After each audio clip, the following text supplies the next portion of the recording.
3 ஆண்டு ஆட்சியில் இருந்து ஆட்சியின் சாதனை எல்லாம் பேசுறீங்கள, அப்புறம் என்ன இதுக்கு கள்ள ஓட்டு போடுற? ஓகே இல்ல, எது கள்ள ஓட்டு போடுற?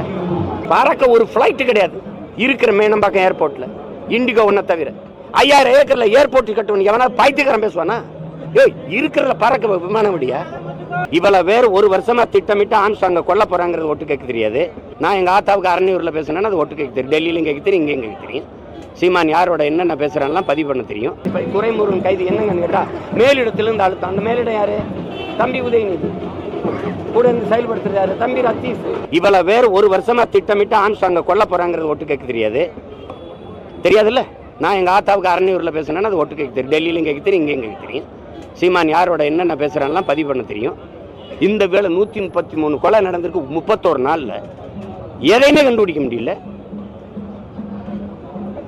கேவலம்.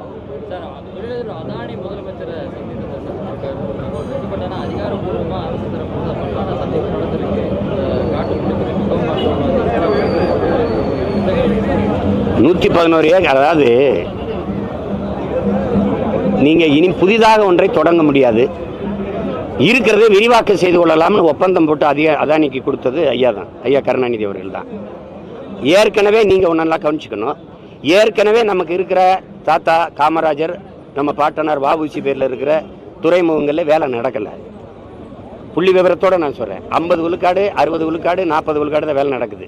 எந்த சரக்கும் போகாமல் எந்த சரக்கும் இறங்காமல் தேங்கி நிற்கலை.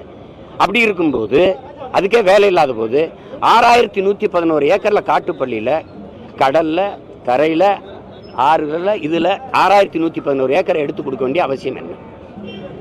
இந்த துறைமுகத்தை அதானி கட்ட வேண்டிய தேவை என்ன?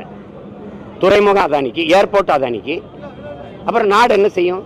விளிங்கத்துல துறைமுகம் அதானி கட்டுவாரு. ஏற்கனவே இருக்கிற துறைமுகங்கள்ல என்ன பிரச்சனை? இந்த துறைமுகத்துல இவருக்கு தனியார் முதலாளிக்கு வேலை வரணும் தான் நீங்க சாகர் மாலா திட்டத்தை கொண்டு வரீங்க. வானூர்தி போக்குவரத்து, தொடர் வண்டி போக்குவரத்து, தரைவழி போக்குவரத்து எல்லாத்தையும் கொண்டு போய் கப்பல் போக்குவரத்தோட இணைக்கணும். அந்த கப்பல் போக்குவரத்து இப்போ யார்கிட்ட போகுது? அதானிக்கிட்ட. இப்போ யாருக்கான நாடுது?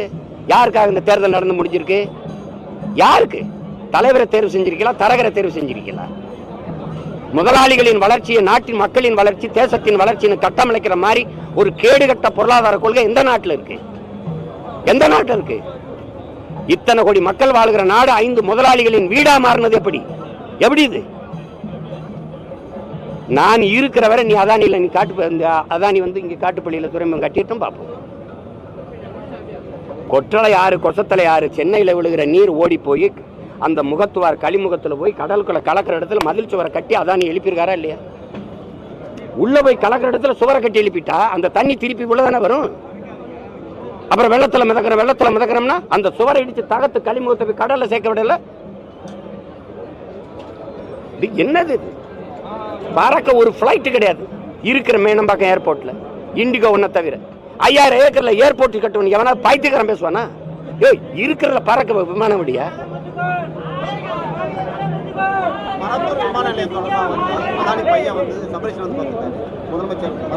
பார்க்கலாம், பேசலாம், போகலாம், அவ்வளவுதான்.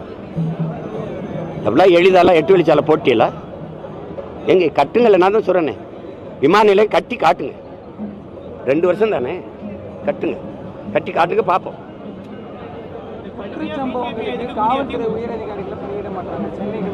அது மாதிரி பைத்தியக்காரத்தனை ஏதாவது உண்டா? கள்ளச்சாராயத்துக்கு அந்த மாவட்ட ஆட்சியருக்கும் அந்த மாவட்டத்திலிருந்து காவல்துறை அதிகாரிக்கு அது சம்மந்தம் இருக்கா? ஒருத்தர் சஸ்பெண்ட் பணியிட நீக்கம், ஒருத்தர் பணியிட மாற்றம். இதனால சார் அவங்கள ஊழல் போட்டு காய்ச்சினாங்க தம்பி, காய்ச்சினாங்க.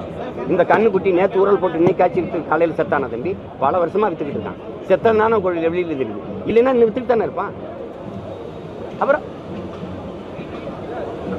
சும்மா ஏதாவது சொல்றதான் தம்பி, அப்படி மாத்தினால நாங்க புனிதர் ஆயிடுறோம். அவர் தவறு நடந்துருச்சு, ஒரு அதிகாரி தவறு நடந்தார், அதிகாரி நியமிச்சது நீங்க, அதிகாரி உங்களுக்கு இருந்து வேலை செய்யறாரு. நீங்க தார்மீகமா முதலமைச்சர் பொறுப்பேற்று வழங்கணும்ல.